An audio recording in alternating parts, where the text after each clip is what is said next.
नमस्ते, मैं हूं किशोर अजवाणी। आप देख रहे हैं देश का नंबर 1 न्यूज चैनल। घड़ी इशारा कर रही है 9 बजे रात का वक्त। 100 बात की एक बात का 100 बात की एक बात में आज यूके की कोर्ट से झटका लगने के बाद क्या नीरव मोदी को लाने का काउंटडाउन शुरू हो गया? गुजरात के कांग्रेस नेताओं में भगदड़ क्यों मच गई है?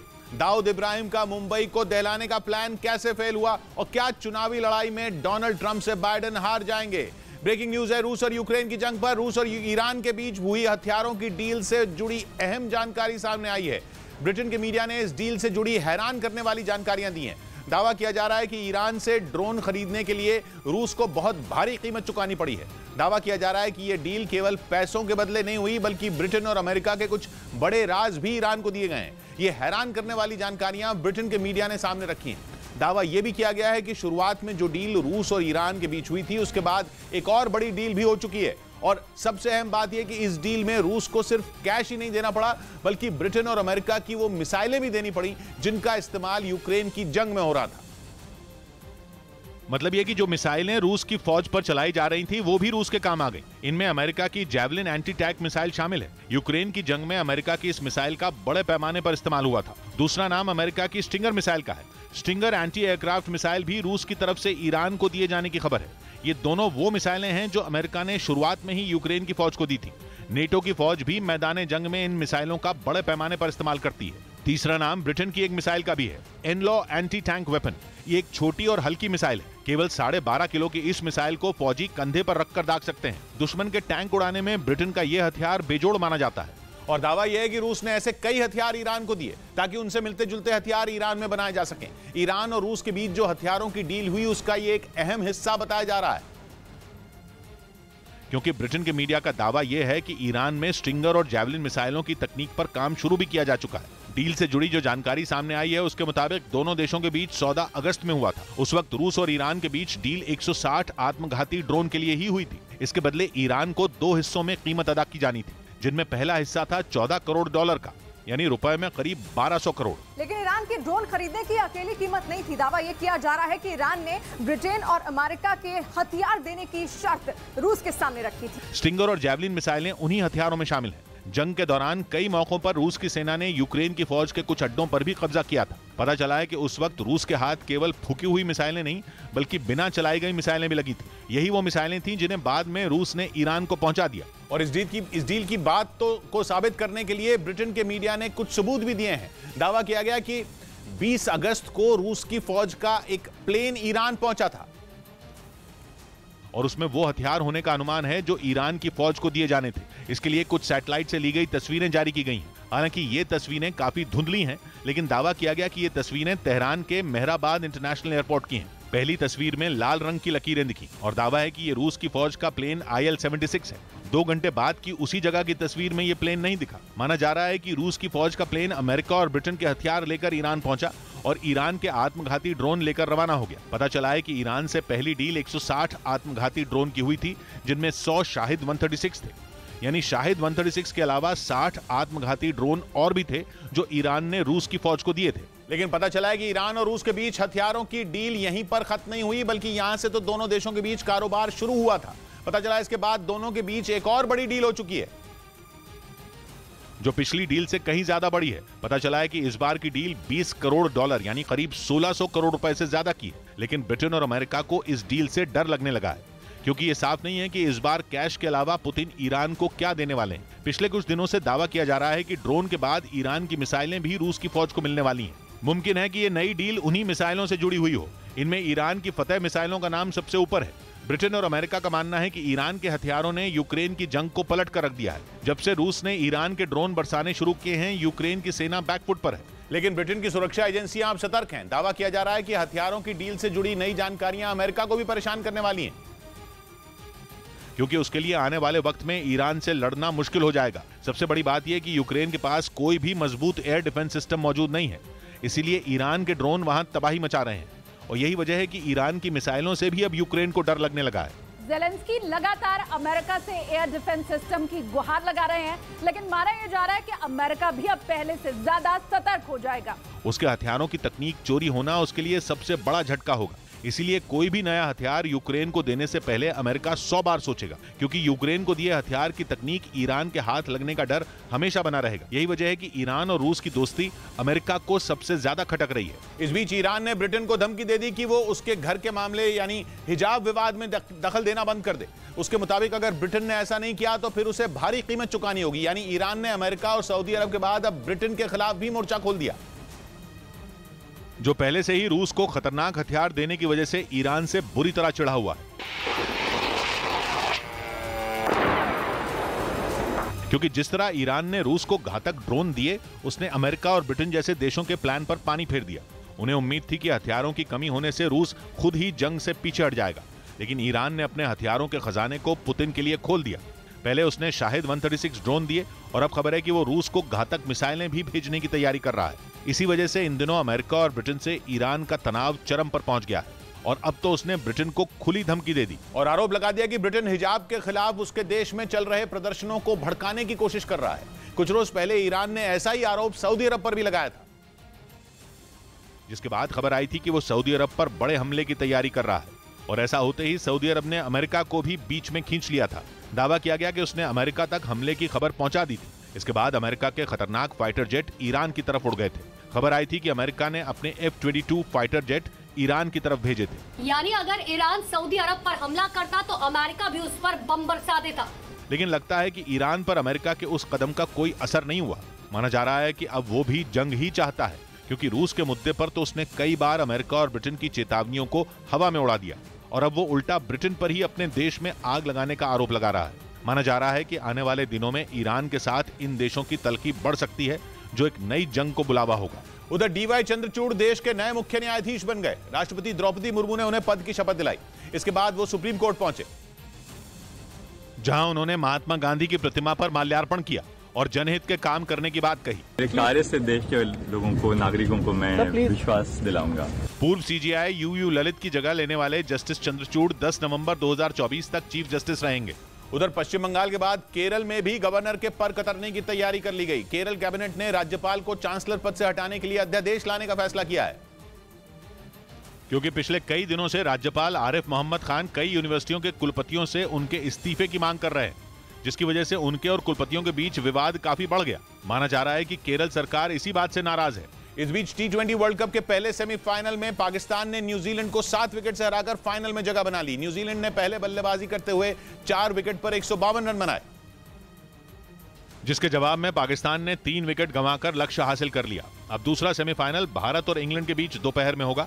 इस मैच के नतीजे के बाद यह तय होगा कि T20 वर्ल्ड कप के फाइनल में पाकिस्तान का मुकाबला किस टीम के साथ होगा। उधर जंग में फंसे यूक्रेन को सर्दियों में राहत मिलने की उम्मीद है, क्योंकि वहां ठंड में मैदान और सड़कों पर बर्फ जम जाएगी और पारा इतना नीचे चला जाएगा कि पुतिन की आर्मी के लिए एक कदम भी आगे बढ़ाना मुश्किल हो जाएगा, जिससे रूस का यूक्रेन को ध्वस्त करने का प्लान अटक सकता है। कीव पर अटैक के बाद रूस यूक्रेन पर हावी है, इतना हावी कि यूक्रेन की सेना ने करीब करीब दम तोड़ दिया। नौबत यह आ गई कि ज़ेलेंस्की को पश्चिमी देशों से हथियारों की भीख मांगनी पड़ी, लेकिन अब उनके हाथ एक ऐसा हथियार लगा है जो रूस की सेना के लिए हमला करना तो दूर, एक कदम तक आगे बढ़ना मुश्किल कर देगा, क्योंकि यह हथियार कोई एयर डिफेंस सिस्टम या फिर तोप नहीं, बल्कि सर्दियों का मौसम है, जो रूस की सेना का रास्ता रोक सकता है। क्योंकि यूक्रेन में इतनी ठंड पड़ती है कि पारा -4 डिग्री सेल्सियस से भी नीचे चला जाता है, वो भी कई कई दिन तक। और इस वजह से यूक्रेन में जंग लड़ रहे रूस के सैनिक मुश्किल में पड़ सकते हैं, क्योंकि हड्डियां जमा देने वाली ठंड में न वो खुद आगे बढ़ पाएंगे और न उन तक जरूरी चीजें पहुंच पाएंगी। और इसीलिए बदला हुआ मौसम रूस को ज्यादा नुकसान पहुंचाएगा, जिसकी शुरुआत कीव से हो भी चुकी है, जहां पिछले कुछ दिनों से घना कोहरा छाया हुआ है, जिसकी वजह से रूस उस पर मिसाइल से हमला नहीं कर पा रहा। यानी कोहरा कीव का रक्षा कवच बन गया, जबकि 2 दिन पहले तक लोगों को वहां से निकलने को कहा गया था, क्योंकि कीव पर पुतिन की मिसाइलों की बारिश होने वाली थी। पुतिन का प्लान था कि इस बार वो कीव का फुल एंड फाइनल फैसला कर दें और जो बचे कुचे पावर प्लांट हैं उन्हें बर्बाद कर दें, लेकिन कोहरा रूस के लिए विलन बन गया और कीव को तबाही से बचा लिया, क्योंकि अगर कोहरा नहीं होता तो पावर प्लांट उड़ चुके होते और कीव के 30 लाख लोग अंधेरे में डूब चुके होते। वैसे यूक्रेन में कड़ाके की ठंड आने में अभी थोड़ा वक्त बाकी है, इसलिए रूस के पास थोड़ा चांस है क्योंकि नवंबर में वहां सर्दियों की शुरुआत होती है और दिसंबर आते ही पारा तेजी से नीचे गिरने लगता है और मार्च तक यह सिलसिला चलता रहता है। यूक्रेन में अगले 15 से 20 दिनों में कड़ाके की ठंड शुरू हो जाएगी और दिसंबर से मार्च के बीच तापमान -4.8 डिग्री सेल्सियस से 2 डिग्री सेल्सियस के बीच रह सकता है। दिसंबर में वहां करीब 14 दिन, जनवरी में 17 और फरवरी में 15 दिन बर्फ पड़ सकती है और इन तीनों महीनों में वहां करीब 1.5 मीटर बर्फ पड़ने का अनुमान है, जो सर्दियों में सड़कों और मैदानों पर जमी रहेगी। जानकार मानते हैं ऐसे हालात में लड़ना रूस के सैनिकों के लिए मुश्किल होगा, क्योंकि उन्हें इतनी ठंड की आदत नहीं। इस बीच ब्रिटेन में छिपे कारोबारी नीरव मोदी को वहां की कोर्ट ने बड़ा झटका दिया। नीरव मोदी के प्रत्यर्पण की याचिका पर यूके की कोर्ट ने हरी झंडी दे दी, जिसके बाद उन्हें भारत लाने का रास्ता साफ हो गया। नीरव मोदी ने अपने प्रत्यर्पण को रोकने के लिए याचिका दाखिल की थी, जिसे यूके की हाई कोर्ट ने खारिज कर दिया। Nirav Modi PNB bank fraud case में आरोपी हैं। उधर नेपाल समेत उत्तर भारत के कई इलाकों में भूकंप के तेज झटके महसूस किए गए, जिसकी वजह से लोग डर गए और अपने घरों से बाहर निकल आए। भूकंप का केंद्र नेपाल रहा, जहां एक मकान ढहने से 6 लोगों की मौत हो गई। भूकंप की जानकारी मिलते ही पुलिस और बचाव दल मौके पर पहुंचकर राहत के काम में जुट गए। भूकंप की तीव्रता रिक्टर स्केल पर 6.3 मापी गई। इधर ट्विटर के बाद फेसबुक चलाने वाली कंपनी मेटा ने छटनी शुरू कर दी। कंपनी ने इसके पीछे मुनाफे में कमी होने की दलील दी और मेटा के 87,000 में 11,000 से ज्यादा कर्मचारियों को बाहर निकाल दिया। जिन लोगों की नौकरी चली गई उनको कंपनी 4 महीने का वेतन देगी। 2004 में फेसबुक की नींव रखे जाने के बाद पहली बार कंपनी में इतनी बड़ी छटनी हुई। उधर ग्रीस से तनाव के बीच तुर्की ने एक बार फिर शक्ति प्रदर्शन किया। उसके लड़ाकू विमानों ने भूमध्य सागर के ऊपर उड़ान भरकर अपनी ताकत दिखाई और बता दिया कि ग्रीस अगर उससे भिड़ा तो फिर उसके फाइटर जेट बम बरसाने से चूकेंगे नहीं। तुर्की ने अपनी मिलिट्री ड्रिल का एक वीडियो भी जारी किया, जिसमें उसका एक लड़ाकू विमान उड़ान भरता दिखाई दिया। इसके साथ ही उसने हवा में ईंधन भरने वाले विमानों का भी प्रदर्शन किया।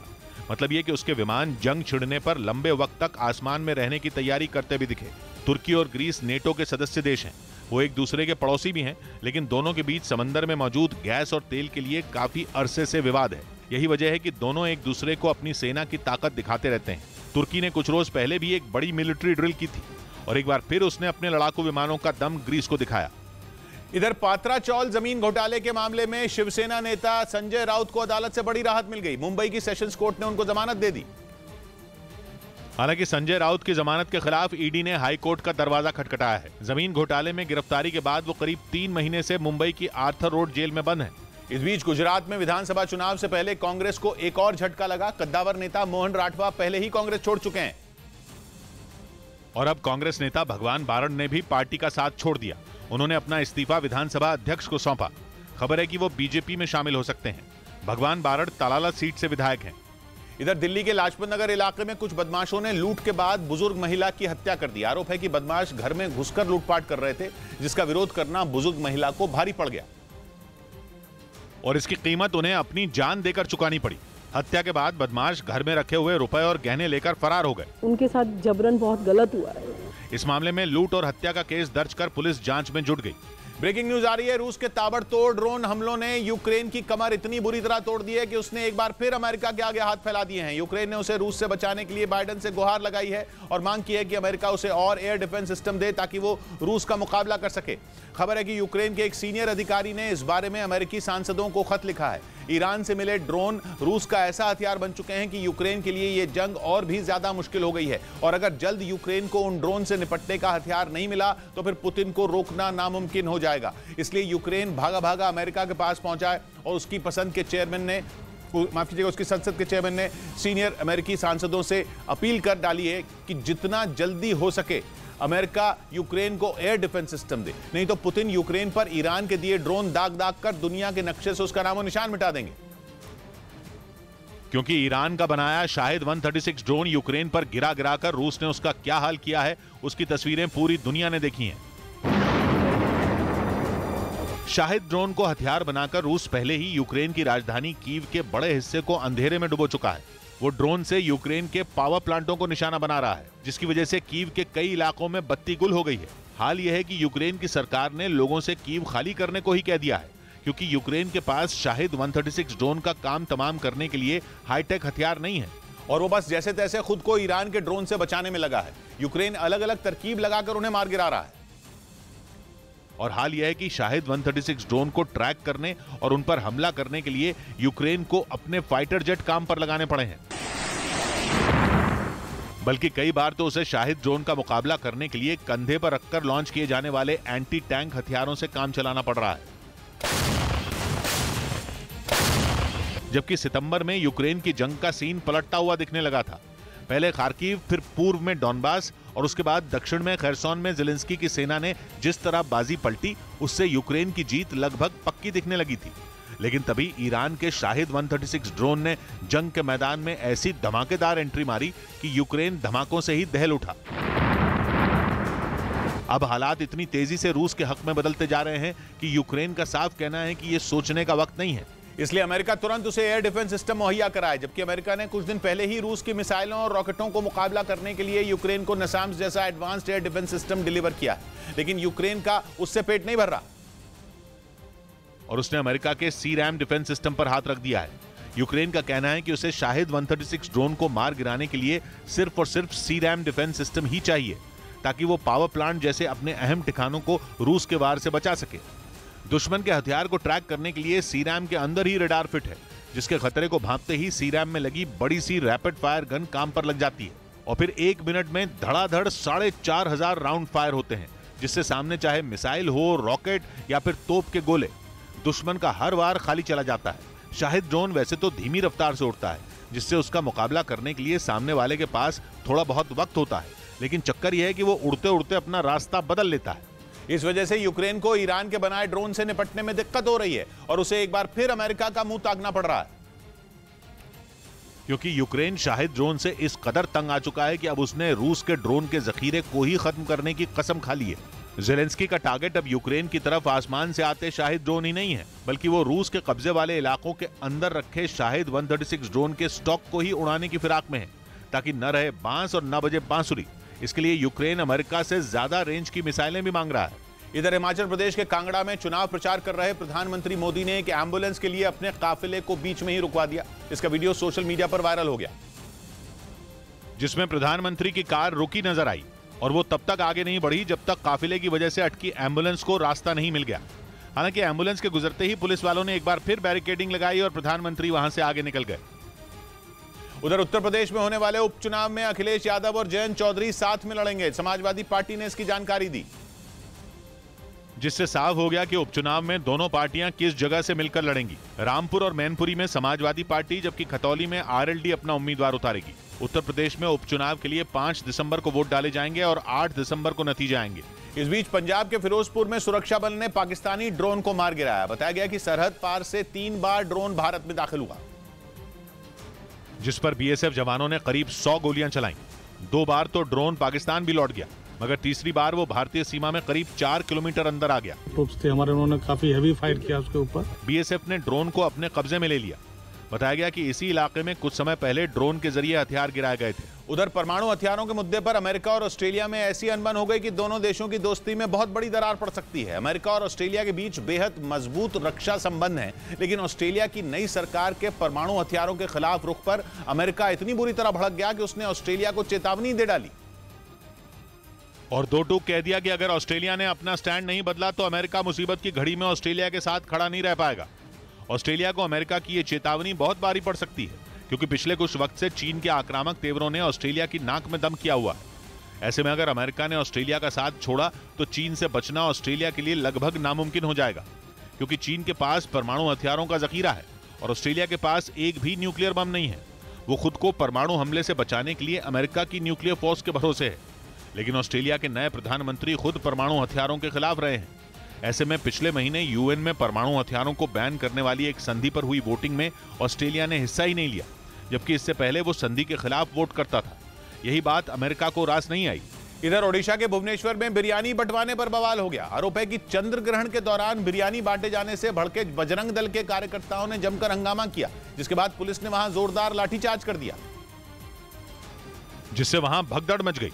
दावा किया गया कि कुछ लोग चंद्र ग्रहण के दौरान बिरयानी पार्टी कर रहे थे, जिसकी खबर लगते ही वहां पहुंचे बजरंग दल के कुछ कार्यकर्ताओं ने जोरदार हंगामा किया। जिसके बाद हालात पर काबू पाने पहुंची पुलिस ने पहले तो उन्हें समझाया, लेकिन जब हंगामा शांत नहीं हुआ तो वहां लाठीचार्ज करना पड़ा। आरोप है कि बजरंग दल के कार्यकर्ता ग्रहण के दौरान बिरयानी बांटे जाने से नाराज थे, जिसका विरोध पहले हंगामे में बदला और फिर पुलिस से धक्का मुक्की तक पहुंच गया। दावा किया गया कि इस दौरान आसपास की दुकानों में तोड़फोड़ भी की गई। इस बीच चेचन कमांडर रमजान कादिरोव ने यूक्रेन के राष्ट्रपति जेलेंस्की पर झूठ बोलने का आरोप लगा दिया। उन्होंने दावा किया कि जेलेंस्की उनके लड़ाकों को मार गिराने की मनगढ़ंत खबरें फैला रहे हैं, क्योंकि वो चेचन लड़ाकों के हमलों से बुरी तरह बौखला गए।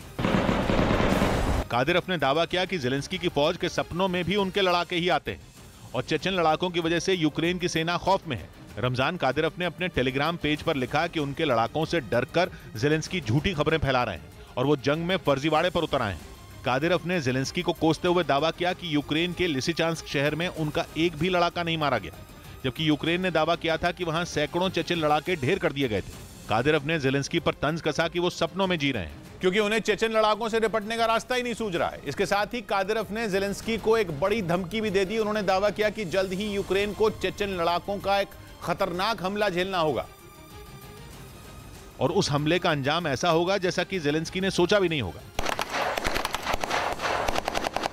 कादिरोव ने दावा किया कि यूक्रेन उनकी चेतावनी को हल्के में लेने की भूल न करे, क्योंकि उनके लड़ाकों ने मारियोपोल में भी दिखा दिया था कि वो क्या कर सकते हैं। माना जा रहा है कि कादिरोव ने अपनी धमकी में मारियोपोल का जिक्र जानबूझकर किया, क्योंकि वही यूक्रेन का एक ऐसा शहर है जहां जेलेंस्की की फौज को सबसे बड़ी हार झेलनी पड़ी थी। जंग के शुरू के महीनों में ही चेचन लड़ाकों ने रूसी सेना के साथ मिलकर वहां कहर ढा दिया था। अब कादिरोव एक बार फिर वैसी ही तबाही मचाने का दावा कर रहे हैं। हालांकि कुछ रोज पहले यूक्रेन ने खैरसोन में 40 चेचन लड़ाके मार गिराए थे और कादिरोव ने भी उनके मारे जाने की बात कबूल की थी। इधर एनआईए ने अपनी चार्जशीट में दावा किया है कि दाऊद इब्राहिम मुंबई को एक बार फिर दहलाना चाहता था, जिसके लिए उसने हवाला के जरिए पाकिस्तान से 25 लाख रुपए भी भेजे थे, जिन्हें पहले तो पाकिस्तान से सूरत भेजा गया और फिर वहां से मुंबई, जिसका पर्दाफाश एनआईए ने अपनी चार्जशीट में किया। बताया जा रहा है कि पूरा पैसा छोटा शकील के एक रिश्तेदार के घर पर रखा गया था। दावा तो ये भी है कि दाऊद और पैसा भेजने वाला था, लेकिन इससे पहले ही उसके 3 गुर्गे पकड़े गए और प्लान फेल हो गया। उधर जम्मू कश्मीर के डोडा में चिनाब नदी में एक कार गिर गई, जिसमें सवार 4 लोग लापता हो गए। हादसे की जानकारी मिलने पर पुलिस भी पहुंची, जिसके बाद बचाव दल ने रेस्क्यू ऑपरेशन शुरू किया, लेकिन कार और उसमें सवार लोगों का कुछ पता नहीं चल पाया। किसी की जिंदा बची की होने की उम्मीद नहीं है और रेस्क्यू ऑपरेशन में एसडीआरएफ के साथ सेना को भी लगाया गया। इस बीच बाबरी केस में लाल कृष्ण आडवाणी समेत सभी आरोपियों को राहत मिल गई। उनको बरी करने के खिलाफ इलाहाबाद हाईकोर्ट में याचिका दायर की गई थी, जिसे अदालत ने खारिज कर दिया। लखनऊ की स्पेशल सीबीआई कोर्ट ने बाबरी केस में आडवाणी, मुरली मनोहर जोशी और उमा भारती समेत सभी 32 आरोपियों को बरी कर दिया था। इसी फैसले को हाई कोर्ट में चुनौती दी गई थी, जो खारिज हो गई। उधर खबर है कि चीन को घेरने के लिए बाइडेन ने नया प्लान तैयार किया है। माना जा रहा है कि ताइवान मुद्दे पर चीन के तेवरों को देखते हुए अमेरिका भी टेंशन में है, क्योंकि चीन ने एक बार फिर ताइवान पर हमला करने की तैयारी तेज कर दी है। उसने एक दिन पहले ही ताइवान की सीमा के नजदीक 63 लड़ाकू विमान और समंदर में जंगी जहाजों को उतार दिया था, जिसके बाद इस बात का डर सताने लगा कि वो कभी भी ताइवान पर हमला कर सकता है। और चूंकि अमेरिका कई बार ये वादा कर चुका है कि अगर चीन ने हमला किया वो खुलकर ताइवान का साथ देगा, इसीलिए बाइडेन ने ऐसी तैयारी की है कि चीन के हमले की तैयारी धरी की धरी रह जाए। और इसी को ध्यान में रखकर बाइडेन की नजर कारोबार का गढ़ कहे जाने वाले चीन के शिनजियांग प्रांत पर है, क्योंकि चीन के पश्चिमी हिस्से में बसे इस प्रांत की सीमा भारत, किर्गिस्तान, ताजिकिस्तान और मंगोलिया समेत 8 देशों से लगती है। खबर है कि इसी इलाके में ऐसा विद्रोह करवाने की साजिश है जिससे चीन उसी में उलझ कर रह जाए और उसके ताइवान के सपने पर पानी फिर जाए। इधर कर्नाटक में कांग्रेस नेता सतीश जारकिहोली के हिंदू शब्द पर दिए गए विवादास्पद बयान पर जमकर बवाल हुआ। बयान से नाराज भारतीय जनता युवा मोर्चा के कई कार्यकर्ता बेंगलुरु में सड़क पर उतर आए और सतीश जारकिहोली का पुतला फूंका। गुस्साए कार्यकर्ताओं ने काफी देर तक नारेबाजी करते हुए हंगामा किया। इस दौरान पुलिस और उनके बीच धक्का मुक्की भी हुई। जारकिहोली के विवादित बयान से नाराज भारतीय जनता युवा मोर्चा के कार्यकर्ताओं ने पहले तो शांतिपूर्ण तरीके से प्रदर्शन किया, लेकिन बाद में वो उग्र हो गए, जिसके बाद पुलिस के जवान उन्हें शांत करवाने की कोशिश करते दिखे। प्रदर्शनकारियों को काबू करने के लिए पुलिस को कड़ी मशक्कत करनी पड़ी। इस बीच तुर्की के उत्तरी इराक में किए गए हमलों का विरोध शुरू हो गया, क्योंकि उस पर आरोप लगा कि उसने कुर्द लड़ाकों को मारने के नाम पर वहां केमिकल बम गिराया और उत्तरी इराक में बेगुनाह लोगों को मारा। उत्तरी इराक में तुर्की ने एक बार नहीं बल्कि कई बार एयर स्ट्राइक की, खासकर वहां के सिंजर कस्बे में, क्योंकि वहां कुर्दिस्तान वर्कर्स पार्टी के समर्थक रहते हैं। इराक ने आरोप लगाया कि उन्हें मारने के लिए तुर्की ने सिंजर में केमिकल बम गिराया और आम लोगों की भी जान ले ली। वहां इसका विरोध भी शुरू हो चुका है। कुर्द समुदाय के लोगों के प्रदर्शन की तस्वीरें भी आईं, जो गुस्से में नजर आए। खबर आई कि तुर्की की इस हरकत का जर्मनी में भी विरोध हुआ, क्योंकि कुर्दों के मामले में तुर्की किसी की सुनता ही नहीं, फिर चाहे वो नेटो ही क्यों ना हो। यह तक आरोप लगा कि वो यूक्रेन जंग की आड़ में कुर्दों को मार रहा है और नेटो को ब्लैकमेल कर रहा है, क्योंकि तुर्की को लगता है कि यह कुर्द समुदाय के खात्मे का गोल्डन चांस है। इसीलिए वो आंख मूंदकर तुर्की नहीं, उत्तरी इराक और सीरिया में बमबारी कर रहा है और कुर्द लड़ाकों के सफाए में जुटा हुआ है, जिसका विरोध शुरू हो चुका है। क्योंकि तुर्की के इस अंधाधुंध ऑपरेशन का शिकार आम लोग बन रहे हैं और वो केमिकल बम यानी हवा में जहर घोलने वाले बम से मारे जा रहे हैं। इधर दिल्ली में हल्की बारिश के साथ ठंड दस्तक दे सकती है। मौसम विभाग ने राजधानी में बारिश का अलर्ट जारी किया। यानी आने वाले दिनों में न केवल बारिश का अनुमान है, बल्कि दिल्ली का पारा भी गिर सकता है। मौसम विभाग ने अपने अलर्ट में बताया कि शनिवार तक तापमान 14 डिग्री सेल्सियस पहुंच सकता है। उधर विधानसभा सदस्यता रद्द होने के मामले में समाजवादी पार्टी के नेता आजम खान को सुप्रीम कोर्ट से बड़ी राहत मिली। कोर्ट ने आजम को 48 घंटे की मोहलत दे दी। यही नहीं, उन्हें सजा के खिलाफ सुनवाई के लिए एमपी एमएलए कोर्ट जाने की सलाह भी दी। अब अगर कोर्ट से आजम को राहत मिलती है तो रामपुर में उपचुनाव की तारीख बढ़ाई जा सकती है। आजम खान को भड़काऊ भाषण देने के मामले में 3 साल की सजा हुई है। इसी बीच ट्विटर इस्तेमाल करने वालों को एक और झटका लग सकता है। एक रिपोर्ट में दावा किया गया कि एलॉन मस्क ट्विटर की फ्री सर्विस जल्द बंद कर सकते हैं। मतलब सिर्फ ब्लू टिक ही नहीं, बल्कि ट्विटर का इस्तेमाल करने वाले सभी लोगों को पैसे चुकाने होंगे। खबर है कि एलॉन मस्क ने कंपनी के अधिकारियों के साथ एक बैठक की, जिसमें यह प्रस्ताव रखा गया था। उधर दक्षिण कोरिया का दावा है कि उत्तर कोरिया ने जो मिसाइलें दागी थीं वो उसे रूस से मिली थी। हाल ही में उत्तर कोरिया अपनी कई मिसाइलों का परीक्षण कर चुका है और पिछले हफ्ते ही उसने दक्षिण कोरिया के नजदीक समंदर में कुछ बैलिस्टिक मिसाइलें भी दागी थी, जिससे वो न सिर्फ दक्षिण कोरिया को बल्कि अमेरिका को भी अपनी ताकत दिखा सके। असल में ये दोनों देश इन दिनों उत्तर कोरिया को अपनी वायुसेना का दम दिखाने में जुटे हैं, जिसके लिए अमेरिका अपने सबसे खतरनाक लड़ाकू विमानों को भी आसमान में उड़ा रहा है। लेकिन इसके जवाब में उत्तर कोरिया ने भी एक के बाद एक कई घातक मिसाइलों से समंदर में वार कर दिया, जिसके बाद दावा है कि उत्तर कोरिया की तरफ से दागी गई मिसाइलों के मलबे की जांच की गई, जिसमें यह पता चला कि वो रूस में बनी थी। दक्षिण कोरिया का तो यहां तक कहना है कि इन्हीं मिसाइलों का इस्तेमाल रूसी सेना इन दिनों यूक्रेन युद्ध में कर रही है। यानी उसका सीधा आरोप है कि उत्तर कोरिया को रूस से मिसाइलें मिल रही हैं, जिनके दम पर वो उसे आंखें दिखा रहा है।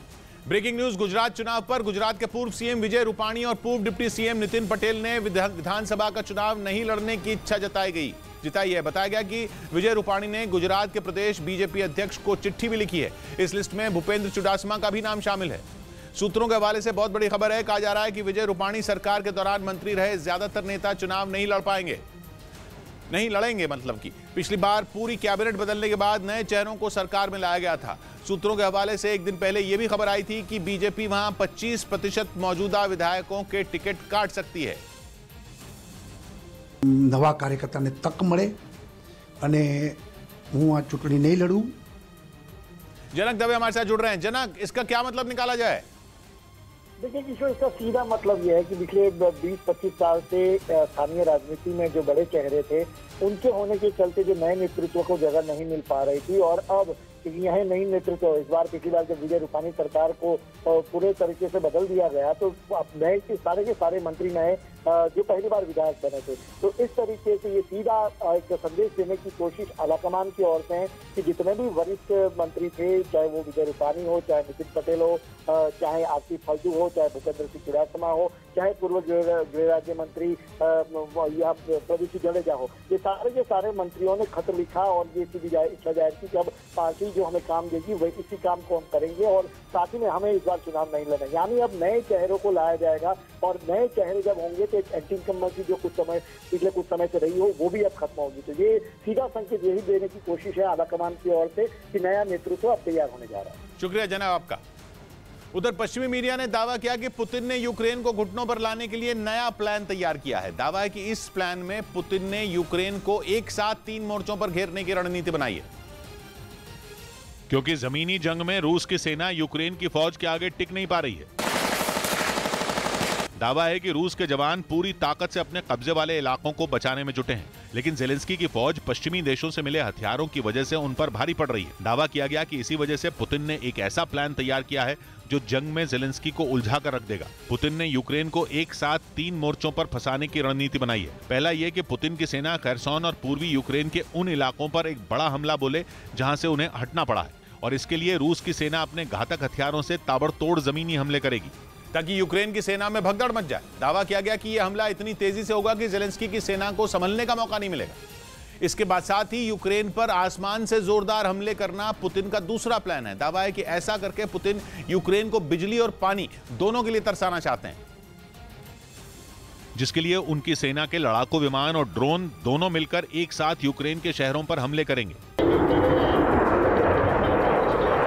दावा किया गया कि पुतिन के निशाने पर यूक्रेन के बचे हुए पावर प्लांट और हाइड्रो प्लांट हैं, जिन पर हमले करके वो यूक्रेन को पूरी तरह अंधेरे में धकेल देंगे। इसके साथ ही रूस यूक्रेन में मौजूद तेल के ठिकानों को भी निशाना बनाने की तैयारी कर रहा है। दावा ये किया गया है कि ऐसा करके वो यूक्रेन के लोगों को सर्दियों में जमा देना चाहते हैं। जब लोगों के पास न बिजली होगी और न ही ईंधन, तो वो दिसंबर से मार्च के बीच पड़ने वाली सर्दियों में ठिठुर जाएंगे, और पुतिन को उम्मीद है कि ऐसे हालात में लोगों के साथ साथ ज़ेलेंस्की का भी हौसला टूट जाएगा, क्योंकि बिजली के साथ ही उनकी सेना यूक्रेन के लोगों को पानी के लिए भी तरसा रही है। और इसकी वजह यह है कि पिछले करीब 1 हफ्ते में रूस ने ज्यादातर हवाई हमले यूक्रेन के पावर और हाइड्रो प्लांट पर ही किए, जिसने कई घंटों तक कीव समेत 7 शहरों की बत्ती गुल कर दी थी। राजधानी कीव को तो सबसे ज्यादा मार सहनी पड़ी थी, क्योंकि वहां रूस की सबसे ज्यादा मिसाइलें बरसी थी।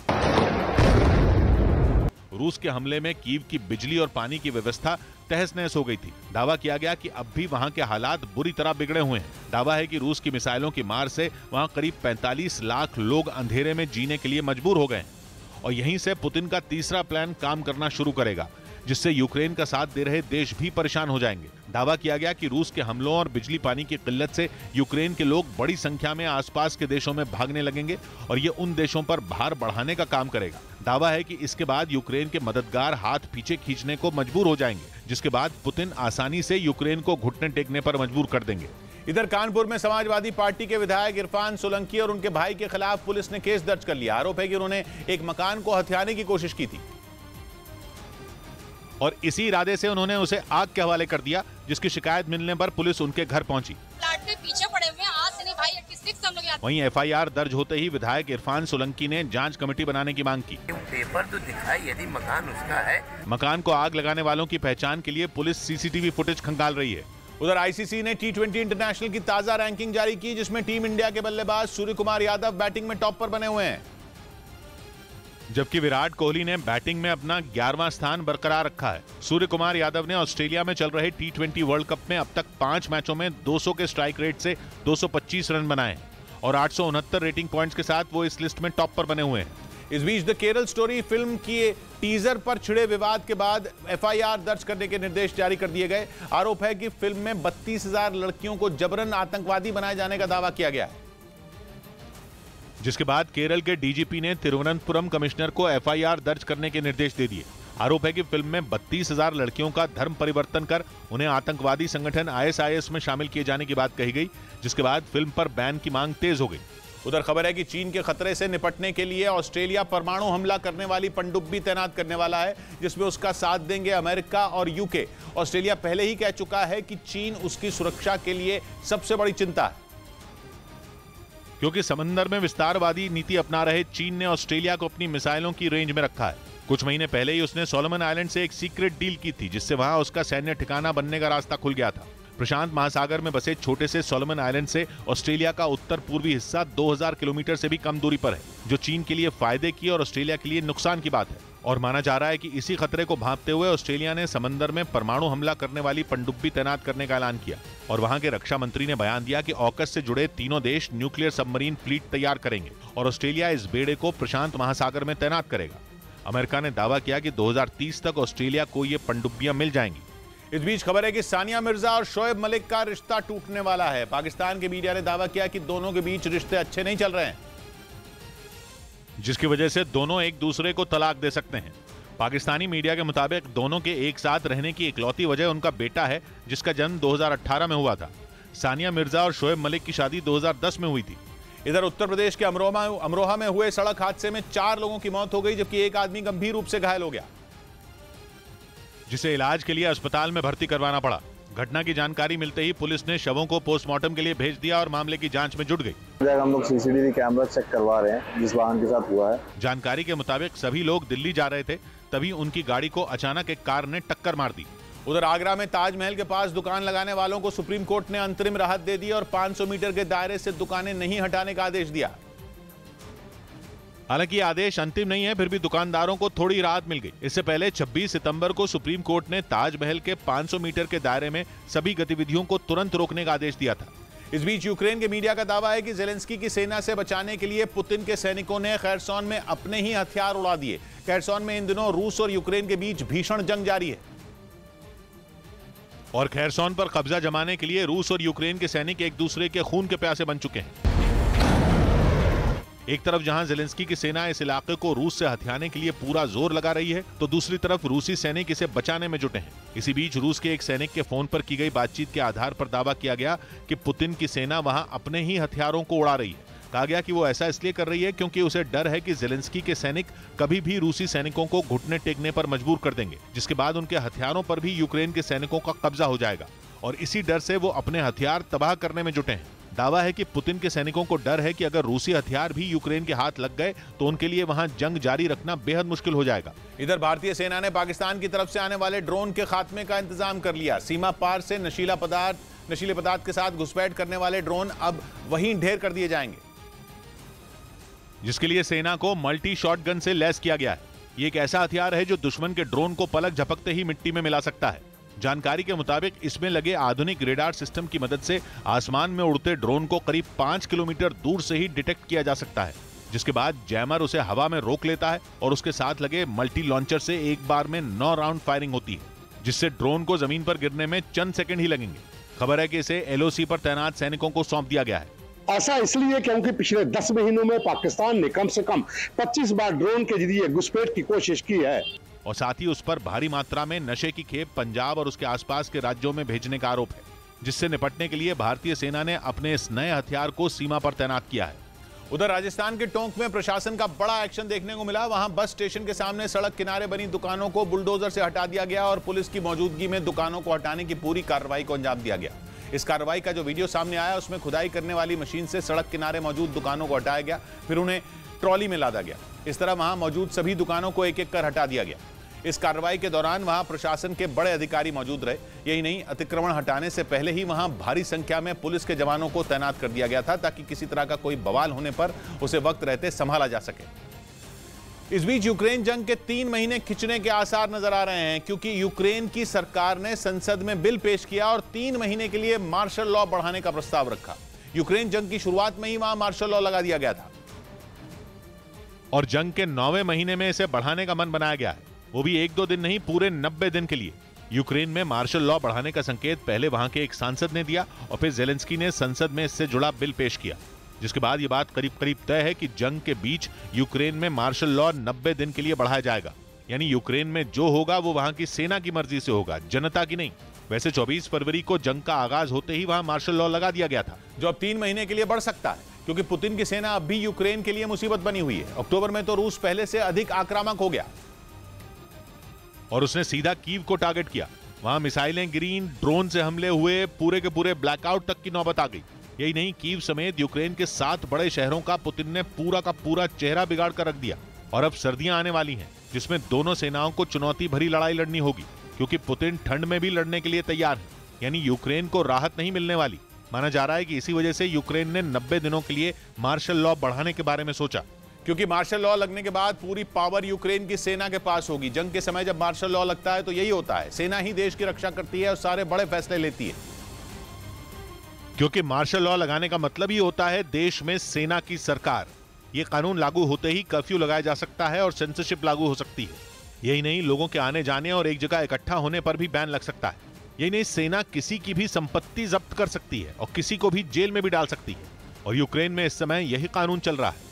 वैसे पुतिन ने भी कुछ दिन पहले यूक्रेन के खैरसोन, जापोरिजिया, लुहांस्क और डोनेस्क में मार्शल लॉ लगाने का ऐलान किया था, क्योंकि रूस का दावा था कि रेफरेंडम में वहां के लोगों ने रूस के साथ जाने का मन बनाया है। लेकिन कुछ ही दिन बाद खबर आई कि यूक्रेन की सेना ने वहां वापसी कर लिया और खैरसोन में रूस के सैनिकों को घुटने टेकने पर मजबूर कर दिया है। वैसे रूस ने यह बात कभी नहीं मानी और यह दावा करता रहा कि खैरसोन, ज़पोरिजिया, लुहांस्क और डोनेस्क पर पुतिन का राज है, जिसके बाद बात बढ़ते बढ़ते क्राइमिया तक पहुंच गई। क्योंकि पुतिन के रेफरेंडम के नतीजों के ऐलान के कुछ दिन बाद ही ज़ेलेंस्की ने क्राइमिया पर अटैक का प्लान बनाया था और क्राइमिया ब्रिज अटैक को ज़ेलेंस्की के उसी प्लान का हिस्सा माना गया, जिसके बाद तो यूक्रेन जंग की आग और धधक उठी, क्योंकि पुतिन ने यूक्रेन के क्राइमिया पर किए गए एक अटैक का बदला कीव में सैकड़ों मिसाइलें दाग कर लिया। वो सिलसिला अभी थमा नहीं है, क्योंकि पुतिन किसी घायल शेर की तरह हो गए हैं जो ज़ेलेंस्की पर डबल पावर के साथ हमला कर रहे हैं और माना जा रहा है कि इसी वजह से यूक्रेन जंग 2023 तक खिंचने के संकेत मिले हैं। इधर मध्य प्रदेश के सतना से दिल दहला देने वाला एक वीडियो सामने आया। वहां रेलवे क्रॉसिंग पर ट्रेन एक कार को टक्कर के मारने के बाद घसीटती चली गई। यह हादसा वहां फाटक न होने की वजह से हुआ, जिसका एक वीडियो भी सामने आया। वीडियो में कई मोटरसाइकिलें रेलवे क्रॉसिंग पार करती नजर आईं। इसी दौरान एक कार भी वहां से गुजरती दिखी। जैसे ही वो पटरियों के बीचों बीच पहुंची, वहां आ रही ट्रेन ने उसे जोरदार टक्कर मार दी। इसके बाद जो हुआ, सिर्फ 3.5 मिनट के ब्रेक के बाद ईरान का तनाव चरम पर पहुंच गया है और अब तो उसने ब्रिटेन को खुली धमकी दे दी और आरोप लगा दिया कि ब्रिटेन हिजाब के खिलाफ उसके देश में चल रहे प्रदर्शनों को भड़काने की कोशिश कर रहा है। कुछ रोज पहले ईरान ने ऐसा ही आरोप सऊदी अरब पर भी लगाया था, जिसके बाद खबर आई थी कि वो सऊदी अरब पर बड़े हमले की तैयारी कर रहा है और ऐसा होते ही सऊदी अरब ने अमेरिका को भी बीच में खींच लिया था।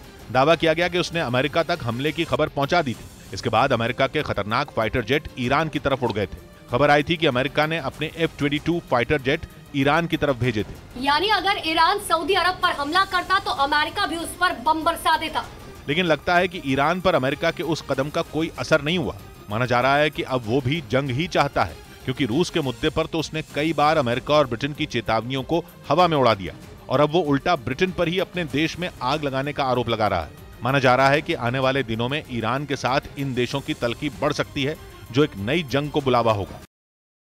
ब्रेकिंग न्यूज है रूस और यूक्रेन की जंग पर। रूस और ईरान के बीच हुई हथियारों की डील से जुड़ी अहम जानकारी सामने आई है। ब्रिटेन के मीडिया ने इस डील से जुड़ी हैरान करने वाली जानकारियां दी हैं। दावा किया जा रहा है कि ईरान से ड्रोन खरीदने के लिए रूस को बहुत भारी कीमत चुकानी पड़ी है।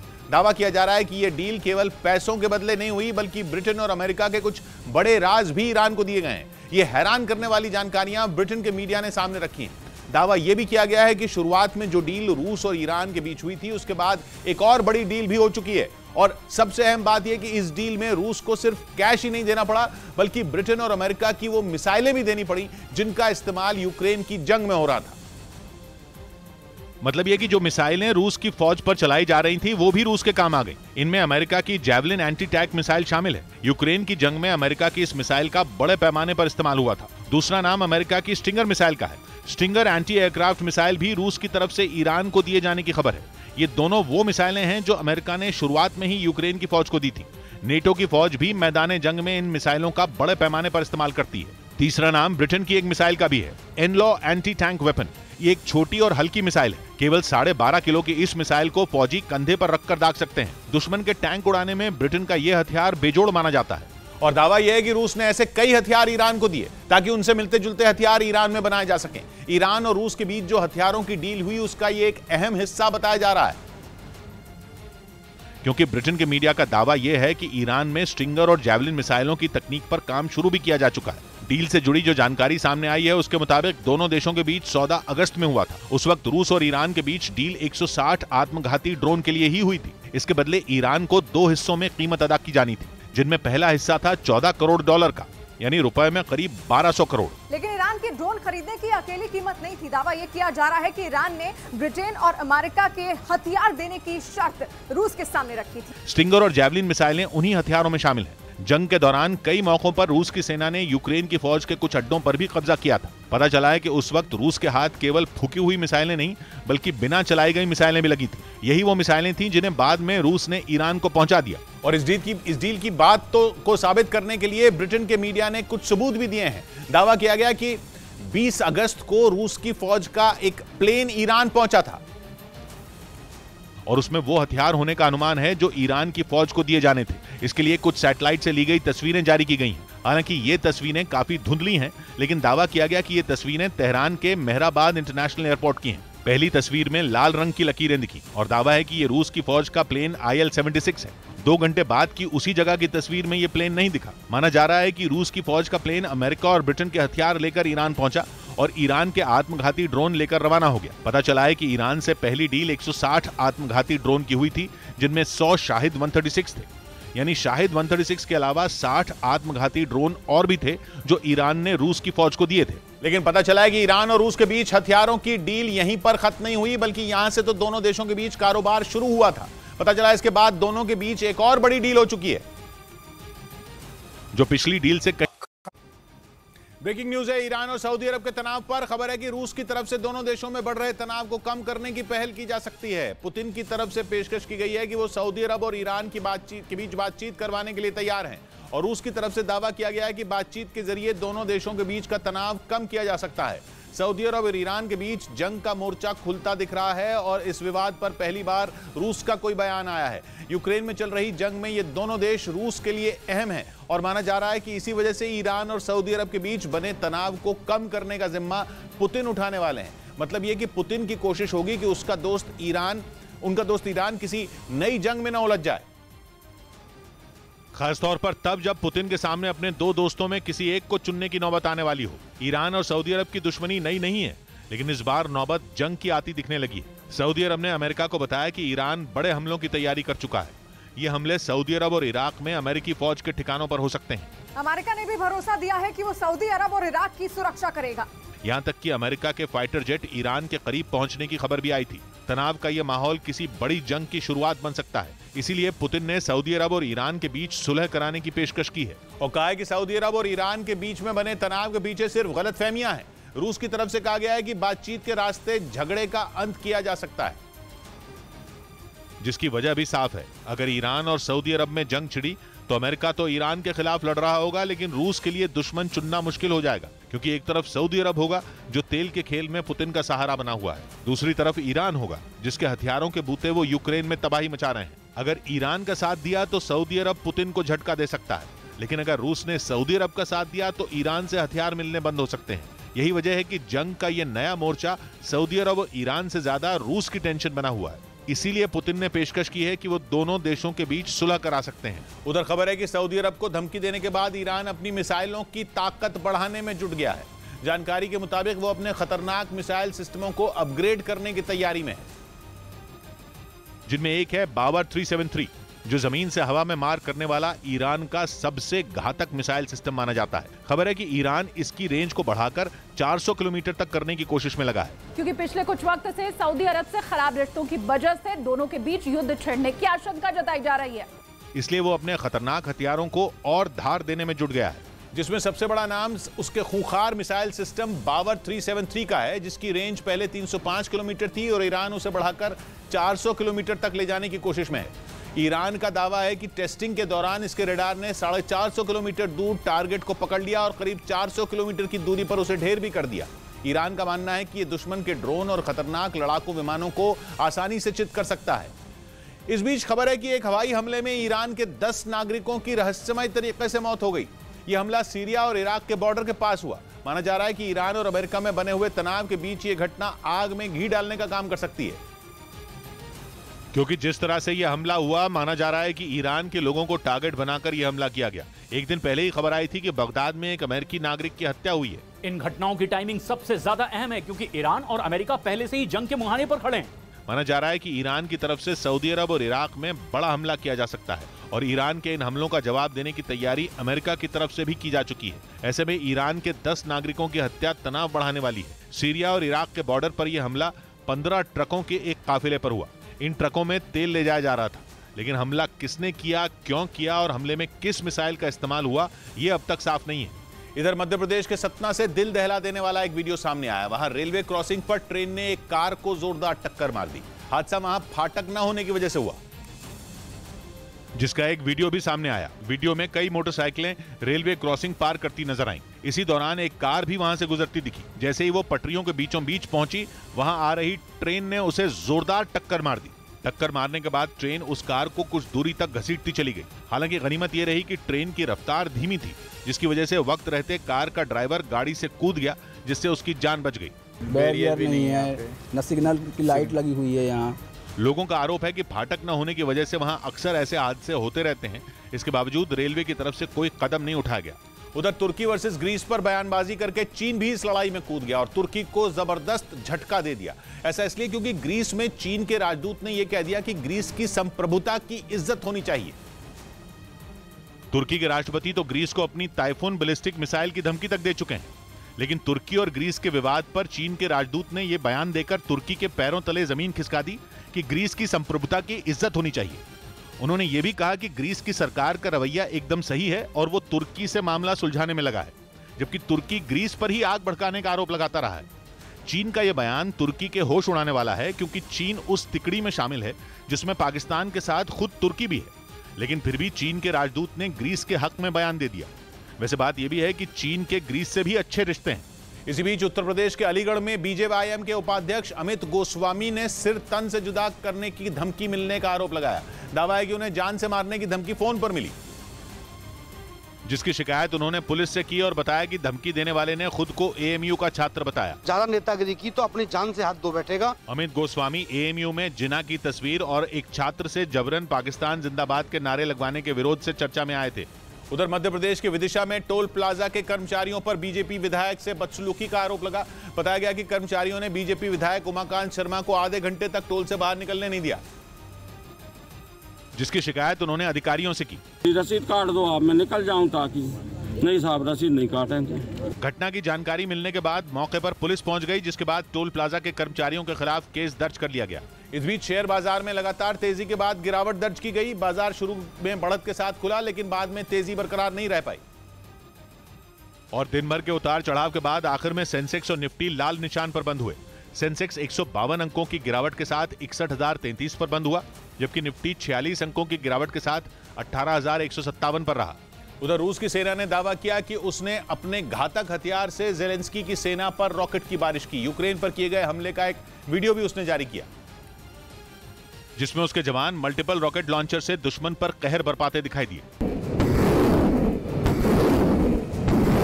रूसी फौज ने दावा किया कि उसने TOS-1A मल्टीपल रॉकेट लॉन्चर से यूक्रेन की सेना पर ताबड़तोड़ हमले किए। बताया गया कि इस रॉकेट लॉन्चर से पुतिन की सेना ने जेलेंस्की की फौज को भारी नुकसान पहुंचाया। खबर है कि रूसी सेना भीषण जंग में यूक्रेन के खिलाफ TOS-1A का बड़े पैमाने पर इस्तेमाल कर रही है। दावा है कि रूसी फौज के हमले से बचने के लिए जेलेंस्की के जवान कुछ इलाकों में पीछे हटने के लिए मजबूर हो गए हैं, क्योंकि ये घातक रॉकेट लॉन्चर 1 मिनट में दुश्मन का नामो निशान मिटाने की क्षमता रखता है। खबर है कि इसलिए पुतिन ने अब ऐसे ही हथियारों से यूक्रेन पर हमले का प्लान तैयार किया है, ताकि हर हाल में यूक्रेन की सेना को आगे बढ़ने से रोका जाए। पश्चिमी मीडिया के मुताबिक यूक्रेन की सेना रूस के कब्जे वाले इलाकों की तरफ तेजी से बढ़ रही है। माना जा रहा है कि इसीलिए रूसी सेना ने जंग में घातक हथियारों से हमले बढ़ा दिए हैं। खबर है कि पुतिन रूस के कब्जे वाले हिस्सों को किसी भी हाल में गंवाना नहीं चाहते। कहा जा रहा है कि इसीलिए उन्होंने यूक्रेन की सेना पर घेर कर हमले करने का आदेश दिया है। बताया जा रहा है कि पुतिन लंबी खिंची इस जंग को अब हर हाल में खत्म करना चाहते हैं और दावा है कि इसीलिए रूसी सेना ने TOS-1A मल्टीपल रॉकेट लॉन्चर से हमले तेज कर दिए, क्योंकि ये रॉकेट लॉन्चर 15 सेकंड में 30 राउंड रॉकेट दाग सकता है।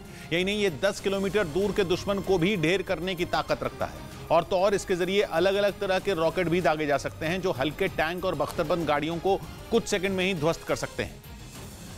इधर दिल्ली के गाजीपुर इलाके में हुए हादसे के बाद उप मुख्यमंत्री मनीष सिसोदिया ने वहां का दौरा किया। हालांकि उनसे पहले ही वहां आम आदमी पार्टी के सैकड़ों कार्यकर्ता पहुंच गए, जिन्होंने इस घटना के लिए बीजेपी को जिम्मेदार ठहराया और MCD पर काबिज बीजेपी के खिलाफ जमकर नारेबाजी की। उधर मनीष सिसोदिया ने भी इसके लिए बीजेपी को जिम्मेदार बताते हुए भ्रष्टाचार करने का आरोप लगाया। कॉन्ट्रैक्ट देते हैं और पैसा खा देते हैं और उसके बाद में नीचे गिरा देते हैं। आप देखो। हालांकि बीजेपी ने पलटवार करते हुए MCD चुनाव से पहले इस दौरे को सिसोदिया का पॉलिटिकल स्टंट बताया। 7-8 साल हो गए बने हुए, लेकिन अभी तक टाइम नहीं मिला। आज राजनीति करने जा रहे हैं। असल में कुछ दिन पहले गाजीपुर में कूड़े के ढेर की वजह से दीवार गिर गई थी, जिससे कुछ लोग घायल हो गए थे, जिसके बाद उप मुख्यमंत्री सिसोदिया उस जगह का दौरा करने पहुंचे। ब्रेकिंग न्यूज आ रही है झारखंड से। अवैध खनन से जुड़े मामले में झारखंड के मुख्यमंत्री हेमंत सोरेन को ईडी ने फिर समन्स भेजे हैं और उन्हें पूछताछ के लिए बुलाया गया है। केंद्रीय एजेंसी ईडी ने हेमंत सोरेन को 17 नवंबर को पूछताछ के लिए तलब किया है। उनसे रांची के दफ्तर में सवाल जवाब होंगे। कुछ दिन पहले भी उनको समन्स भेजे गए थे, लेकिन वो पेश नहीं हुए थे। चंद्रमोहन हमारे साथ जुड़ रहे हैं। चंद्रमोहन, क्या पता चल रहा है इस पर? बिल्कुल साफ तौर पर ईडी का यह मानना है कि जो पिछले हफ्ते उनको दिया गया था समन, जिसमें वो हेमंत सोरेन झारखंड के मुख्यमंत्री पूछताछ के लिए शामिल नहीं हुए थे, ऐसे में उनको दोबारा यह सम्मन दिया गया है। और यह सम्मन जब उनके विधायक प्रतिनिधि गिरफ्तार किए गए थे, उनके पास से कई ऐसे दस्तावेज मिले थे जिसमें बैंकिंग के कुछ दस्तावेज मिले थे, और उसी मामले में उनसे पूछताछ के लिए हेमंत सोरेन को जांच एजेंसी बुलाना चाहती है, जिसको लेकर पिछले हफ्ते भी उनको सम्मन दिया गया था। और जब वो नहीं पहुंचे तो फिर अगले 17 नवंबर को उनको पूछताछ के लिए बुलाया गया है। लेकिन हेमंत सोरेन पहुंचते हैं या फिर नहीं, ये जब वक्त आएगा उसके बाद साफ हो पाएगा।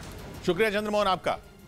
इस बीच खबर है कि ईरान में अमेरिका की एक बड़ी साजिश के संकेत मिले हैं। अमेरिका के नेशनल सिक्योरिटी एडवाइजर रह चुके जॉन बोल्टन ने ईरान पर एक बड़ा बयान दिया। ईरान आरोप लगाता रहा है कि हिजाब विरोधी आंदोलनों में अमेरिका का हाथ है, और अमेरिका के पूर्व नेशनल सिक्योरिटी एडवाइजर ने भी कुछ ऐसे ही संकेत दिए। डोनाल्ड ट्रंप जिस वक्त अमेरिका के राष्ट्रपति थे, तब जॉन बोल्टन का तगड़ा दबदबा था। यहां तक कि ईरान के खिलाफ ट्रंप की नीतियों के पीछे भी जॉन बोल्टन का ही दिमाग माना जाता था। उन्हीं जॉन बोल्टन ने एक इंटरव्यू में ईरान के हालात पर बात की।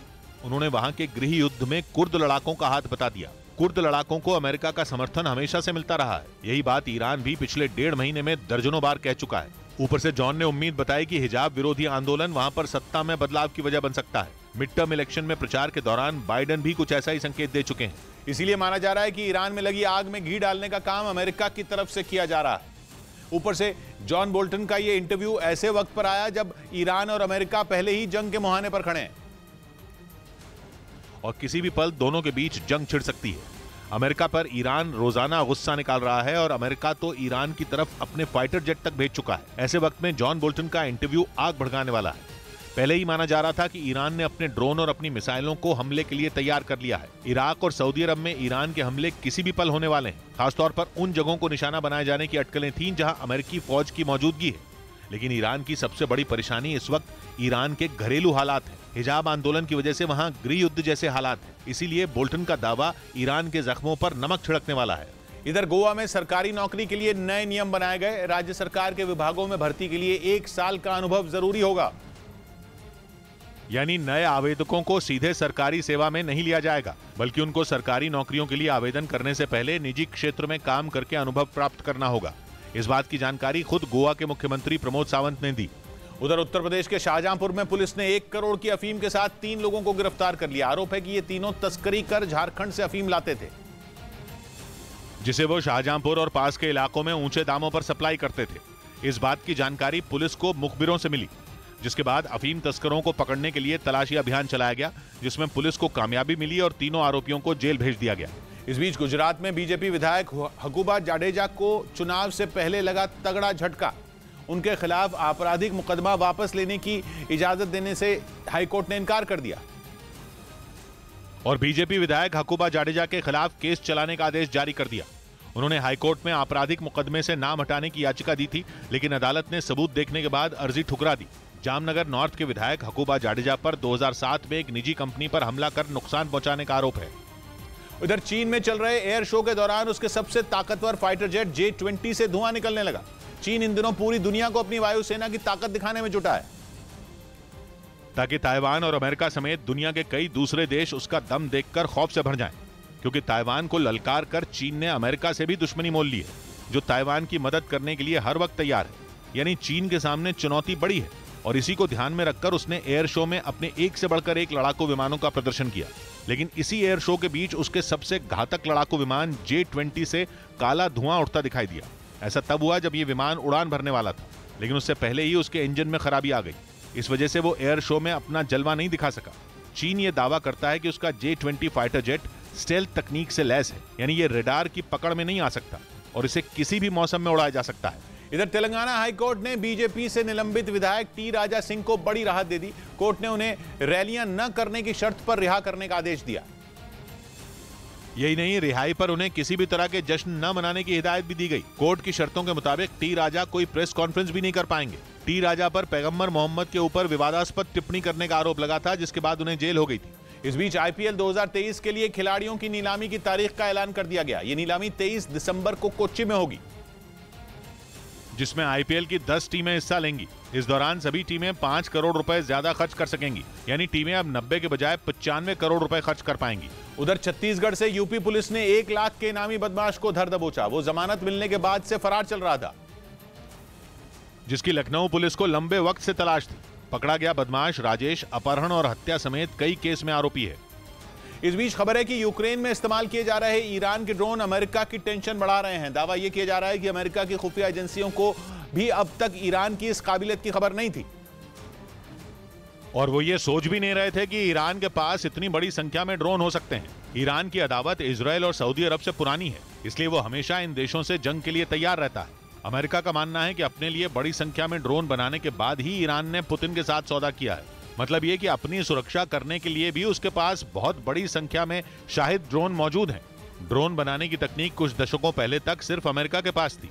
हालांकि जंग में ड्रोन का पहला इस्तेमाल इजराइल ने किया था। फिलहाल चीन और ब्रिटेन समेत दुनिया के कई बड़े देश ड्रोन बना रहे हैं, लेकिन प्रतिबंधों को झेल रहे ईरान की तकनीक इतनी आगे बढ़ चुकी है, ये बात अमेरिका के होश उड़ा रही है। यही वजह है कि ईरान के खिलाफ अमेरिका की सुरक्षा एजेंसियों ने नए सिरे से नीतियां बनानी शुरू कर दी। माना जा रहा है कि ईरान के खिलाफ कोई भी जंग छेड़ने से पहले अमेरिका इस वक्त पूरी तैयारी करना चाहता है, जिसकी सबसे बड़ी वजह यूक्रेन में शाहिद सीरीज के ड्रोन की कामयाबी है। जिस तरह शाहिद ड्रोन यूक्रेन में कामयाब हुए, ईरान की तरफ अमेरिका का नजरिया ही बदल गया। अब अमेरिका ईरान के बाकी हथियारों को भी परखना चाहता है। इसके अलावा उन सभी कारखानों का भी पता लगाने की योजना है जहां ईरान में हथियार बनाए जा रहे हैं। दावा तो यहां तक है कि ईरान की तकनीक से जुड़े वैज्ञानिकों पर भी नजर रखी जा रही है। इजराइल के लिए भी ये जानकारियां कम अहम नहीं है। इजराइल मान रहा है कि परमाणु बम बनाने पर भी ईरान में तेजी से काम किया जा रहा है। ये बात इजराइल और अमेरिका दोनों की टेंशन बढ़ाने वाली है। मतलब ये कि यूक्रेन की जंग का असर केवल यूक्रेन पर ही नहीं हो रहा, बल्कि पुतिन के हथियार अमेरिका के दिमाग पर भी वार कर रहे हैं। इधर प्रधानमंत्री नरेंद्र मोदी ने हिमाचल प्रदेश के वोटरों के लिए चिट्ठी लिखी। ये चिट्ठी राज्य के हर विधानसभा क्षेत्र में घर घर बांटी जाएगी, जिसमें केंद्र सरकार की लागू की गई योजनाओं से हुए फायदों का जिक्र है। साथ ही हिमाचल में किए गए काम भी बताए जाएंगे। पीएम मोदी की चिट्ठी घर घर पहुंचाने की जिम्मेदारी बीजेपी के मंडल प्रभारियों को सौंपी गई है। उधर महेंद्र सिंह धोनी ने क्रिकेट के बाद अब टेनिस में भी अपना जलवा बिखेरा। उन्होंने झारखंड के रांची में चल रही टेनिस चैंपियनशिप में हिस्सा लिया और बतौर टेनिस खिलाड़ी उन्होंने डबल्स मुकाबले में अपने जौहर दिखाए। धोनी ने अपने जोड़ीदार के साथ मिलकर शानदार खेल दिखाया और मैच जीत लिया। इस बीच उत्तर प्रदेश के अलीगढ़ में एक बस पर बिजली के तार टूटकर गिर गए, जिसकी वजह से बस करंट की चपेट में आ गई और उसमें आग लग गई। बस में चीख पुकार मच गई, जिसे सुनकर पास के गांव वालों की भीड़ जमा हो गई और उन्होंने घटना की जानकारी तुरंत पुलिस को दी। महोबा से 2 बसें आ रही थी, जिसमें भट्टे के मजदूर थे दोनों में। पुलिस ने मौके पर पहुंचकर घायलों को बस से बाहर निकाला और उन्हें फौरन अस्पताल भेज दिया। उधर चीन से खतरे को देखते हुए ताइवान ने ड्रोन की ताकत बढ़ाने पर जोर देना शुरू कर दिया। ताइवान को डर है कि चीन कभी भी उस पर हमला कर सकता है, क्योंकि चीन ने अपने सपने को पूरा करने के लिए एक बार फिर जंग की तैयारी तेज कर दी है। उसके लड़ाकू विमान और जंगी जहाज ताइवान के नजदीक लगातार हलचल बढ़ा रहे हैं, जिसे देखते हुए ताइवान के राष्ट्रपति ने अपने देश में ड्रोन बनाने वाली कंपनियों से सेना के लिए ड्रोन बनाने की अपील कर दी। क्योंकि ताइवान को पता है कि यूक्रेन जंग ने ड्रोन को खतरनाक हथियार के रूप में एक नई पहचान दे दी है। चाहे वो ईरान का आत्मघाती ड्रोन शाहिद 136 हो या तुर्की का बायरख्तार TB2, दोनों ही ड्रोन ने यूक्रेन जंग में पूरी बाजी पलट कर रख दी। इसी वजह से ताइवान अपनी ड्रोन की ताकत बढ़ाने में जुटा है, ताकि बिना रेडार के पकड़ में आए वो अपने टारगेट को ध्वस्त कर दें और उसके दम पर वो चीन का मुकाबला कर सके। इधर दिल्ली के पास गाजियाबाद की एक हाउसिंग सोसाइटी में 3 साल के बच्चे पर कुत्तों ने हमला कर दिया। इस घटना में बच्चा बुरी तरह घायल हो गया, जिससे गुस्साए लोगों ने सड़क पर उतरकर जमकर हंगामा किया, जिसकी वजह से सड़क के दोनों तरफ लंबा जाम लग गया। हालांकि घटना की जानकारी मिलने के बाद मौके पर पुलिस पहुंच गई, जिसने प्रदर्शन कर रहे लोगों को समझाने की कोशिश की, लेकिन वो नहीं माने और लगातार आवारा कुत्तों पर एक्शन लेने की मांग करते रहे। काफी देर तक चली बहस के बाद प्रशासन ने एक्शन लेने का भरोसा दिया। इस बीच खबर है कि यूक्रेन जंग के बीच रूस और अमेरिका परमाणु जंग के खतरे पर बातचीत के लिए तैयार हो गए हैं और इस बातचीत का ब्लूप्रिंट तैयार है। 2 दिन पहले ही पश्चिमी मीडिया ने दावा किया दोनों देशों के बड़े अधिकारियों की सीक्रेट बातचीत हुई है।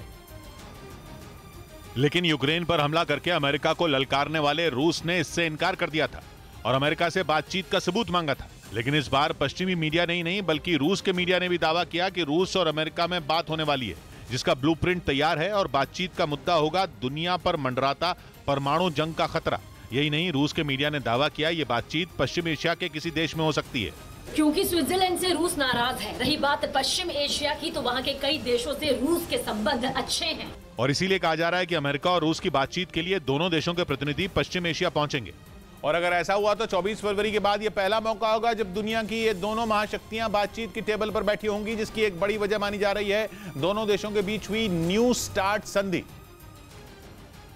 जिसका सीधा ताल्लुक परमाणु हथियारों और उनके इस्तेमाल से है। क्योंकि रूस और अमेरिका के बीच न्यू स्टार्ट संधि हुई ही इसलिए थी कि परमाणु हथियार बनाने की रेस को रोका जा सके, क्योंकि इस संधि के तहत दोनों देश 1550 परमाणु हथियार रख सकते हैं। यही नहीं, दोनों देशों के प्रतिनिधियों को एक दूसरे के यहां जाकर उन्हें देखने की भी इजाजत होगी। बाइडेन के सत्ता संभालने के बाद 2021 में रूस और अमेरिका ने इस संधि को 5 साल के लिए बढ़ाया है और दोनों देशों के मीडिया इसी का जिक्र करते हुए बातचीत का दावा कर रहे हैं। अमेरिका का कहना है कि संधि का समय रूस की रजामंदी से बढ़ाया गया था, क्योंकि रूस ने उसे अपने परमाणु हथियारों के इंस्पेक्शन की इजाजत दी थी।